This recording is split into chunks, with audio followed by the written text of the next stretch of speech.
Madam Speaker, ladies and gentlemen, comparison is the thief of joy, and when we constantly measure our own happiness and reality based on someone else's reality or someone else's relationship or what someone else has, we end up being very envious and resentful for what we have in our own relationship and sets us and our other party or the other partner for more failure down the road when the rise of this narrative sets dangerous expectations and leads to people bitching and posting about it without really getting to the root cause of the issue, which ironically was created by that expectation.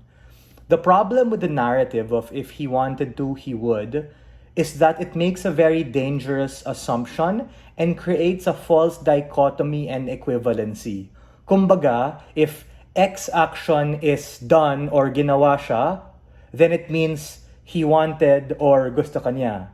Or conversely, if Y action is not done, hindi yun ginawa, it means na, hindi ka gusto because, and you're not wanted. The problem with this is that it creates a very unhealthy and poor way of being able to look at people and at relationships at the point in which it puts you and your partner at a position of inadequacy and creates just false expectations for the relationship. I have a couple of features of our model. The first is, this is a regrets motion and a historical accounting of what this has done. It's not a debate about like the literal thing about, oh, does he want you or does he not, if he did or he didn't do it, because that's like subjective and there's no point in debating that chicken and the egg problem. But uniquely, this debate is about the rise of this narrative and the effects and expectations that it creates for particular individuals, specifically women.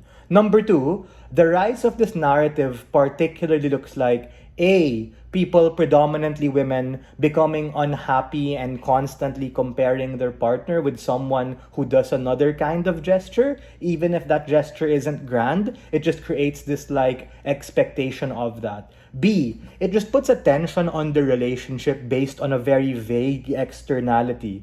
Meaning, I'm looking at my screen on my phone. Oh no, this person got purple chrysanthemums and my partner, he didn't give me a flower on my birthday or on Valentine's. He must be a shitty partner. Fuck him. C, it promotes a sense of posting about a particular thing as opposed to talking about it. And this leads to a very complaining culture. And D, the rise of that complaining culture is just kind of bad because it puts at the center of what you want a certain core sense of validation, and that's particularly bad because when you see someone who you follow in the social sphere doing that thing and you agree with that narrative and the rise of that narrative pushes you to post about it, it makes things non-confrontational in a way that instead of me talking to my partner or being able to align on expectations, we end up just like going behind each other's back, and the woman, as dictated by the info slide,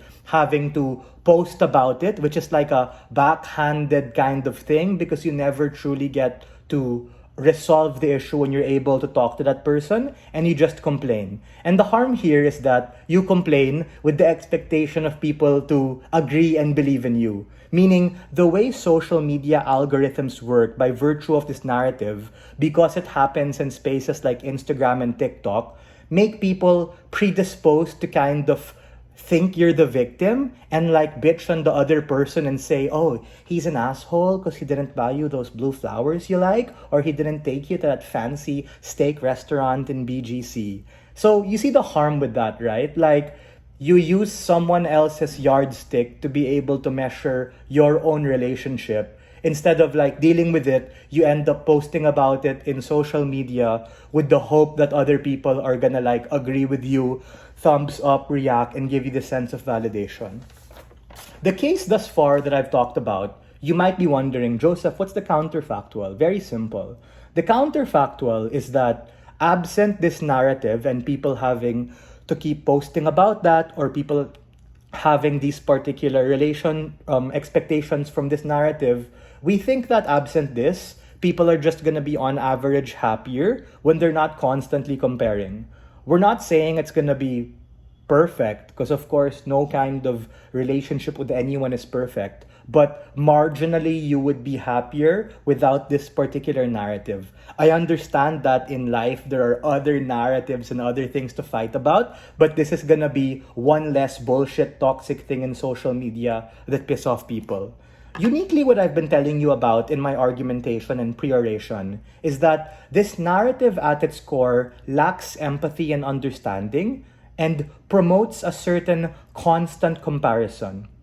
The impact here being that the individual, the other party, and society as a whole, because they keep judging other people, on average become less fulfilled and happy.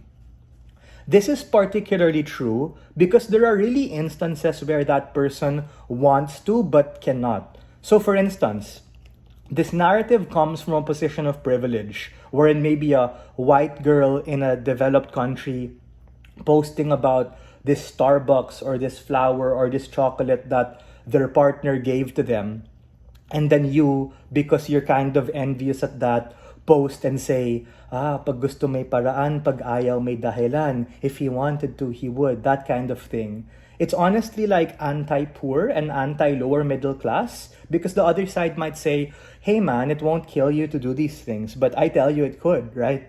Meaning, in instances where on average, a piece of a flower, a chocolate, a gift could take a significant part of someone's income, sort of puts a lot of pressure on people to have to keep giving and takes away the value of a relationship, which is really what between two people have. Meaning, more often than not, this narrative particularly looks at material goods, and even if not, it takes a look at just really grand services and expectations.